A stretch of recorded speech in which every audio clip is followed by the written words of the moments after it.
बिस्मिल्लाहिर्रहमानिर्रहीम। अस्सलाम वालेकुम डियर स्टूडेंट, मैं हूं मोहम्मद मोहसिन और आज हम लोग सेकेंड ईयर केमिस्ट्री का चैप्टर नंबर 9 और उसका लेक्चर नंबर 21 स्टार्ट करेंगे। तो डियर स्टूडेंट, आज हमारा टॉपिक होगा द स्टेबिलिटी ऑफ बेंजीन। तो डियर स्टूडेंट, इससे पहले लेक्चर्स में आप लोग ये पढ़ चुके हैं कि जो बेंजीन है वो हाईली स्टेबल मालिक्यूल है, बहुत ज़्यादा रिएक्टिव नहीं है, उसकी रिएक्टिविटी बहुत कम है। और ये किस वजह से थी?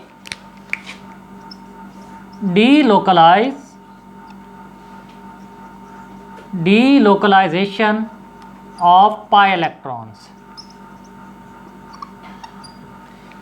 बेंजीन के अंदर जो पाई इलेक्ट्रॉन होते हैं वो मूव करते रहते हैं, वो डीलोकलाइज्ड होते हैं, उनकी कोई मखसूस जगह नहीं होती और डीलोकलाइजेशन की वजह से वो एक इलेक्ट्रॉन क्लाउड बना लेते हैं, एक प्रोटेक्टिव शीट बना लेते हैं, जिसकी वजह से जो बेंजीन है वो ज़्यादा रिएक्टिविटी नहीं शो करती, स्टेबल हो जाती है, उसकी स्टेबिलिटी बहुत ज़्यादा होती है। तो डियर स्टूडेंट, आज के टॉपिक में हम लोग देखेंगे कि किस हद तक बेंजीन स्टेबल है, इसकी स्टेबिलिटी कितनी ज़्यादा है। ये हम लोग कुछ रिएक्शंस की मदद से देखेंगे कि वाकई अगर स्टेबल है तो वो किस हद तक स्टेबल है बेंजीन। तो सबसे पहले हम लोग एक हाइपोथेटिकल कंपाउंड लेते हैं, फर्जी कंपाउंड,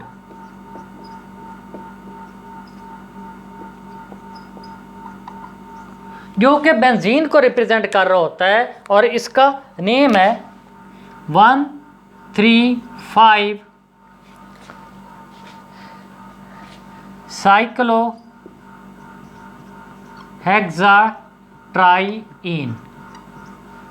ये एक हाइपोथेटिकल कंपाउंड है जो कि बेंजीन को रिप्रेजेंट कर रहा होता है। इसको नाम क्या है? 1,3,5 साइक्लोहेक्साट्राईन। इसकी रिएक्शंस करेंगे और रिएक्शंस कौन सा होगा? हीट ऑफ हाइड्रोजनेशन होगी, मींस के हाइड्रोजन का एडिशन रिएक्शन करवाया जाएगा, हाइड्रोजन को ऐड करवाया जाएगा। और आप लोगों को पता है कि जब भी हाइड्रोजन की एडिशन होती है, हाइड्रोजन को ऐड करवाया जाता है तो हाईली एक्सोथर्मिक रिएक्शन होता है। ये आप लोग अल्कीन के अंदर पढ़ चुके हैं। तो जैसे ही हाइड्रोजन ऐड होती है, कुछ अमाउंट में हीट क्या होती है? वो इवॉल्व होती है, खारिज होती है। इसको हम लोग क्या बोलते हैं? Heat of hydrogenation. तो सबसे पहले हम लोग एक कंपाउंड लेते हैं जिसका नाम है साइक्लोहेक्सीन।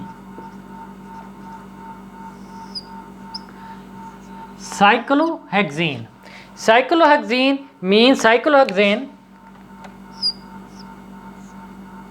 का फार्मूला ये होता है, ये है साइक्लोहेक्सेन, जिसके अंदर 6 कार्बन हैं और वो एक दूसरे के साथ बॉन्ड बनाए हुए हैं, लेकिन इसके अंदर डबल बॉन्ड अल्टरनेट पोजीशन पे मौजूद नहीं है। ये है साइक्लोहेक्सेन। और अगर यहाँ पे एक डबल बॉन्ड बना दिया जाए तो ये क्या कहलाता है? साइक्लोहेक्सीन। इसकी हाइड्रोजनेशन करवाई गई, हाइड्रोजन के साथ रिएक्शन करवाया गया in the presence of platinum catalyst. तो ये साइक्लोहेक्सीन जो है किस में चेंज हो गया? साइक्लोहेक्सेन के अंदर। ये क्या था? साइक्लोहेक्सीन।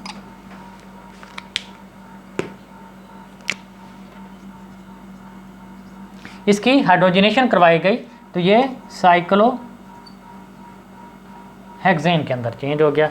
मैंने आपको बोला कि जब भी हाइड्रोजनेशन होगी, हाईली एक्सोथर्मिक रिएक्शन होगा और कुछ अमाउंट में हीट क्या होगी? इवॉल्व होगी। तो जैसे रिएक्शन करवाया गया, जो हीट ऑफ हाइड्रोजनेशन है या जितनी अमाउंट में हीट इवॉल्व हुई उसकी वैल्यू क्या थी? -119.5 किलो जॉल पर मोल। आप लोगों ने अल्कीन के रिएक्शन में पढ़ा था कि जब भी अल्कीन की हीट ऑफ हाइड्रोजनेशन होती है तो 120 kilo joule per mole energy क्या होती है? वो रिलीज होती, इवॉल्व होती है।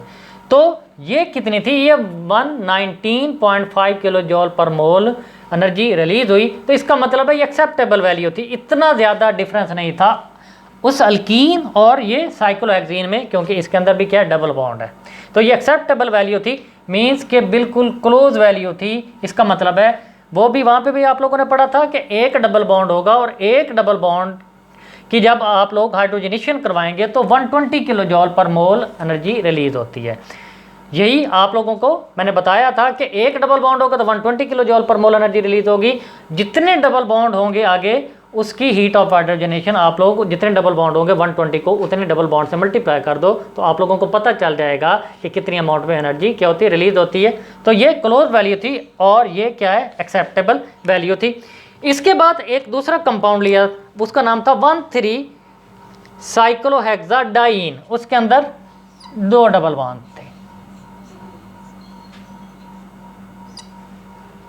अब आप लोग इसको नंबर 1 यहाँ से रख लें, 1 2 3 4। और मैंने आप लोगों को बताया हुआ नॉमेनक्लेचर में कि जब भी आप लोगों ने डबल बॉन्ड की पोजीशन को मेंशन करना है तो आप लोगों ने डबल बॉन्ड की जो पहले वाला नंबर होगा उसको मेंशन करना है। तो पहले वाला नंबर ये डबल बॉन्ड 1 और 2 की 2 पोजीशन के मीन के 2 पॉइंट्स के दरमियान है, तो आप लोगों ने इसकी पोजीशन मेंशन करनी 1। ये डबल बॉन्ड 3 और 4 2 पॉइंट्स के दरमियान है, तो आप लोगों ने इसकी पोजीशन मेंशन करनी है 3। तो 1 और 3 पे डबल बॉन्ड मौजूद है, तो 1 3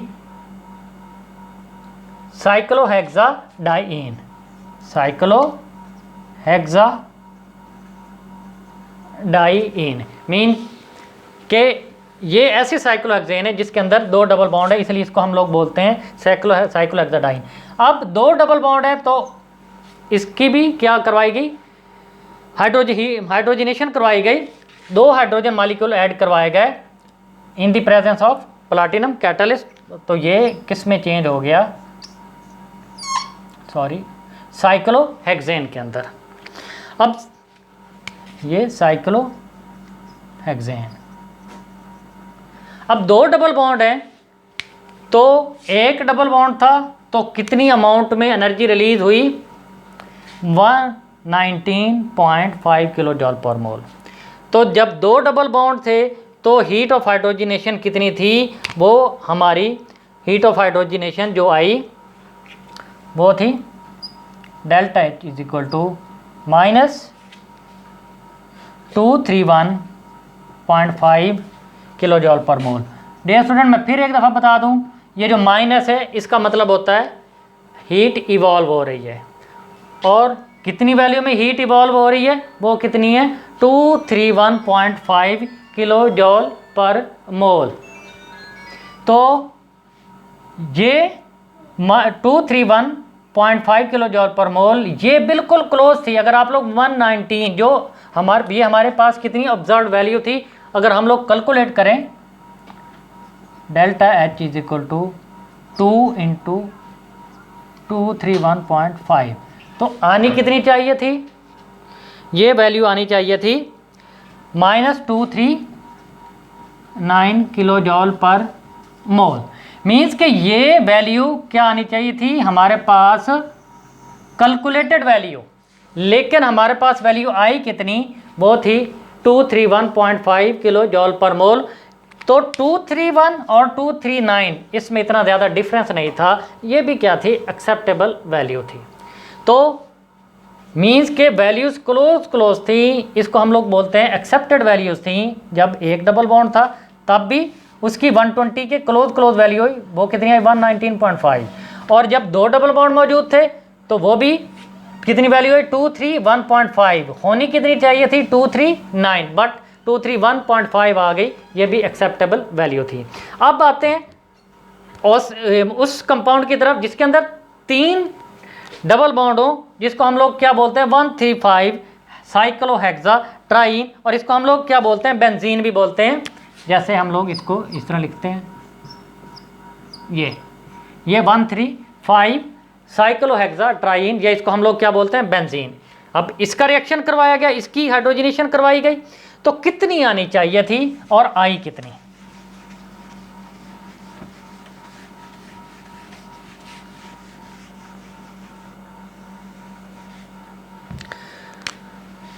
one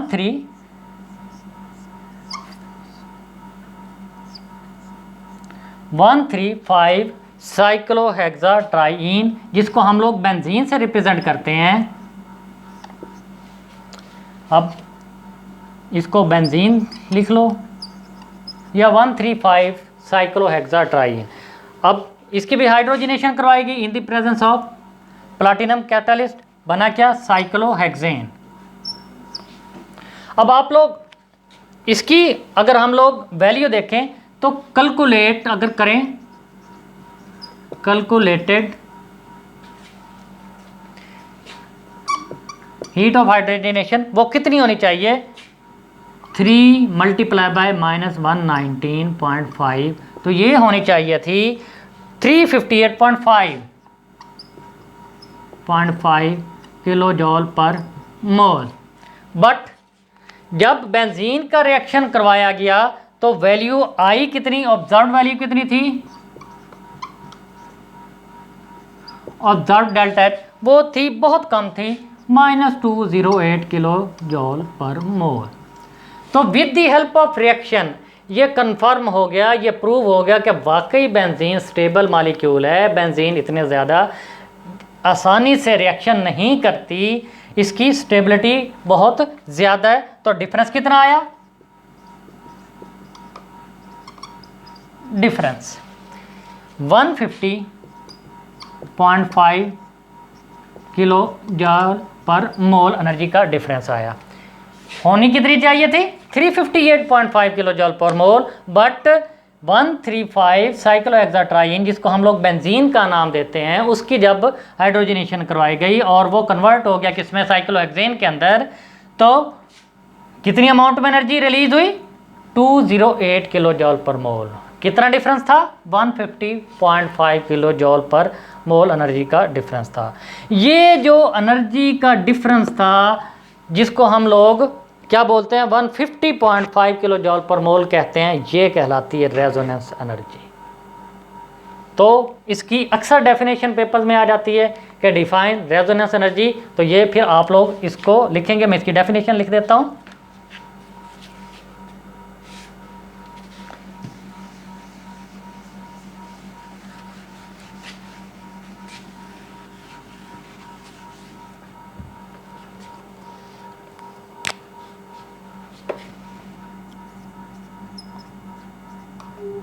resonance energy,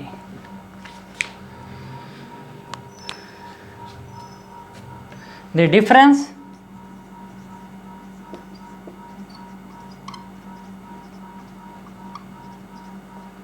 between amount of heat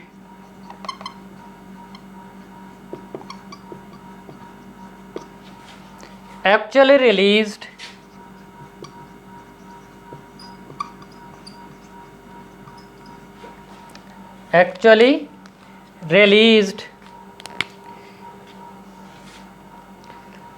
and that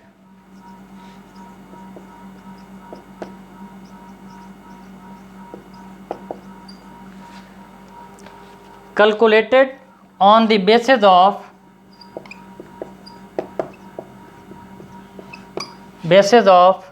the Kekuli structures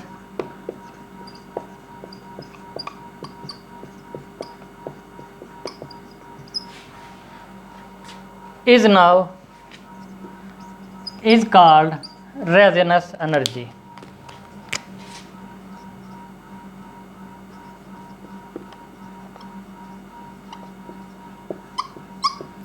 means कि जो आप लोगों ने कैलकुलेट करके वो कितनी एनर्जी आ रही थी, 358.5 किलो जॉल पर मोल, वो कैलकुलेटेड अमाउंट में थी, लेकिन जो ऑब्जर्व की गई वो कितनी थी, जो एक्चुअली रिलीज हुई एनर्जी वो कितनी थी, 208 किलो जॉल पर मोल। तो दोनों का जो डिफरेंस लिया गया, वो जो डिफरेंस आया एनर्जी का, वो कहलाता है या कहलाती है रेजोनेंस एनर्जी। तो डियर स्टूडेंट, इस रिएक्शंस ने या इस एक्सपेरिमेंट ने ये प्रूव किया कि बेंजीन बहुत ज़्यादा स्टेबल है। इसकी अगर आप लोग ग्राफ लें, इस साइड पे आप लोग पोटेंशियल एनर्जी रखें, जो एनर्जी रिलीज हुई है, और इस साइड पे साइक्लोहेक्सेन। तो जब हेक्सीन की हाइड्रोजनेशन करवाई गई,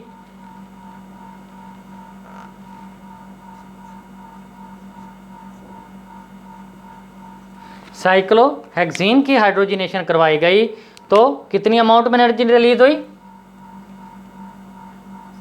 delta H is equal to -119.5 kilo joule per mole. उसके बाद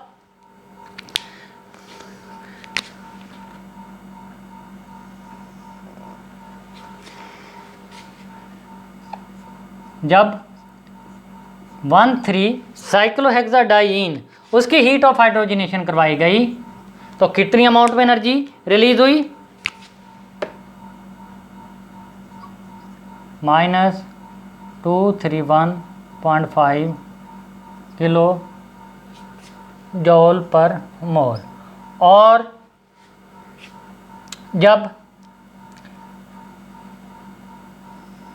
बेंजीन की हीट ऑफ हाइड्रोजनेशन करवाई गई वो क्या थी?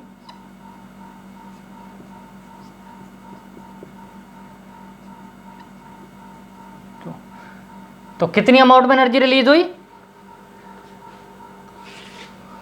कितनी होनी चाहिए थी? ये होनी चाहिए थी, ये सबसे ज़्यादा होना चाहिए थी, ये 358.5 किलो जॉल पर मोल। लेकिन एक्चुअल में एनर्जी रिलीज कितनी हुई? एनर्जी बहुत कम रिलीज हुई थी, 208 एनर्जी रिलीज हुई थी। Benzene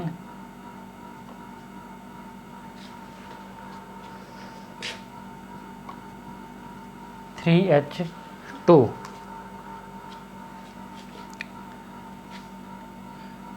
delta H is equal to 208 kilo joule per mole energy release हुई। अब डिफरेंस कितना था? 150। ये उन्होंने डॉटेड लाइन से रिप्रेजेंट किया है। ये जो 150.5 kilo joule per mole energy थी जिसको मैंने डॉटेड लाइन से रिप्रेजेंट किया, ये डिफरेंस आ रहा था। एक्चुअल में इतनी रिलीज होनी चाहिए थी लेकिन इतनी हुई नहीं। बेंजीन के लिए कितनी हुई? 208 kilo joule per mole energy release हुई। और डिफरेंस कितना आया? 150.5 kilo joule per mole energy का डिफरेंस आया। इसको हम लोग बोलते हैं रेजोनेंस एनर्जी। तो डियर स्टूडेंट, आज के टॉपिक में इतना ही। इंशाल्लाह ताला नेक्स्ट लेक्चर में हम लोग रेजोनेंस मेथड डिस्कस करेंगे। तब तक अल्लाह हाफ़िज़।